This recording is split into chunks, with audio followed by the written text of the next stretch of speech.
Bonjour à tous, bonsoir, bon après-midi. Cela dépend de l'ère à laquelle vous nous suivez. Je suis Nathan Ikanikula, je suis expert en santé communautaire, et en suivi et évaluation des projets. Je suis aussi dans les domaines d'élaboration, conception et gestion des projets et programmes. Aujourd'hui, nous allons parler de l'élaboration des projets, élaboration, conception des projets. Donc, maintenant, nous allons commencer avec une série de vidéos de 5 minutes. À chaque série ou à chaque étape, nous allons aborder un sujet. Alors, la première étape, aujourd'hui, nous allons traiter ce que nous appelons les cycles du projet. Parce qu'un projet a ce qu'on appelle cycle de projet. Pourquoi nous appelons ça cycle?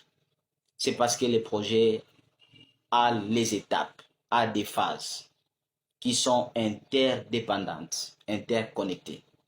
C'est pourquoi nous appelons ça cycle de projet.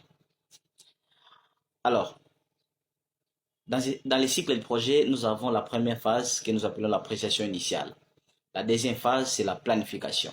La troisième phase, c'est la mise en œuvre et la mise en place du système de suivi. La quatrième phase, c'est l'évaluation. Venons voir maintenant qu'est-ce qui est censé être fait à chaque phase du projet. Lors de l'appréciation initiale, c'est une phase à laquelle on essaie de comprendre la situation, les problèmes qui existent. Parce qu'il ne peut pas y avoir un projet s'il n'y a pas de problème. Parce que le projet vient résoudre un problème insatisfaisant pour les transformer à une situation satisfaisante. Ça, on est d'accord. Alors, lors de l'appréciation initiale, on essaie de vérifier, de comprendre les facteurs clés qui influencent les problèmes. Aussi, voir les besoins. Quels sont les besoins de la population? Et les contraintes liées aux parties prenantes. Donc, c'est lors de cette phase. Et aussi, lors de l'appréciation initiale, on essaie d'établir ce que nous appelons les bases, les indicateurs de référence. Parce qu'à la fin du projet, on doit évaluer le projet. Il faut que nous ayons la base, les indicateurs de référence pour que nous ayons la facilité de dire le projet a réussi ou le projet a échoué. Alors, si nous avons les informations nécessaires, lors de la présentation initiale, nous passons maintenant à la planification. La planification, moi personnellement, je divise cette phase en deux sous-phases. Nous avons la phase d'analyse, nous avons la phase de conception. Parce que nous allons devoir analyser les informations de la présentation initiale. Après avoir analysé, par exemple, nous avons l'analyse du problème. Quel est le problème? Quelles sont les causes du problème?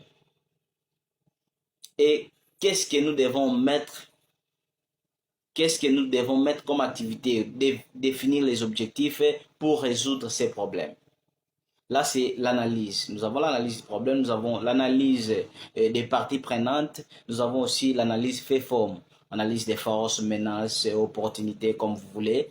On appelle ça analyse fait-forme.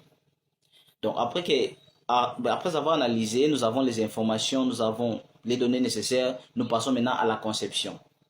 C'est là où nous avons ce que nous appelons la matrice du cadre logique. Donc, nous définissons les objectifs, nous définissons les apports, nous planifions les activités et nous mettons en place les indicateurs qui vont devoir servir à vérifier ou à mesurer l'atteinte des résultats. À chaque niveau, nous avons les indicateurs parce que nous avons les indicateurs des objectifs, nous avons les indicateurs des résultats, nous avons les indicateurs des activités. Au niveau des objectifs, nous appelons ça les indicateurs d'impact. Et nous avons les moyens de vérification. Ces indicateurs-là, où est-ce que nous allons trouver les informations qui va servir à vérifier ces indicateurs-là. Les moyens de vérification. Nous avons aussi les hypothèses. Donc, c'est une matrice 4x4 qui a 4 colonnes et 4 lignes. Alors, après avoir planifié le projet, nous passons à la troisième phase qui est la mise en œuvre. La mise en œuvre n'est rien d'autre que l'exécution du projet. Nous avons planifié, nous avons mis en place des activités, mais il faut maintenant exécuter le projet. Et c'est la phase à laquelle on met en place les systèmes de suivi. Les suivis des résultats, les suivis des conformités. Est-ce que les activités sont menées par rapport aux accords, par rapport au protocole d'accord, par rapport à ce que nous sommes définis avec les bailleurs, tout ça. Ça, c'est la phase de mise en œuvre. Et nous avons ensuite la dernière phase qui est l'évaluation. L'évaluation, nous l'avons mis à la fin parce que chaque projet qui est à sa fin est censé être évalué. Nous avons mené les activités, quels sont les résultats. Ça, c'est l'évaluation finale. C'est l'évaluation qui sert à mesurer l'atteinte des résultats avec des indicateurs que nous avons définis dans la matrice du cadre logique. Et aussi, l'évaluation n'est pas censée être toujours à la fin du projet, mais un projet qui fait déjà par exemple 2 ans ou 4 mois, donc disons 2 ans, est censé faire l'objet des évaluations que nous appelons des évaluations à mi-parcours. Donc les évaluations qu'on mène en cours du projet qui est en cours, au milieu du projet. Ça, nous appelons ça les évaluations à mi-parcours. Merci beaucoup. Attendons la deuxième série où nous allons aborder d'autres matières toujours liées à la planification et élaboration des projets programmes. Merci beaucoup.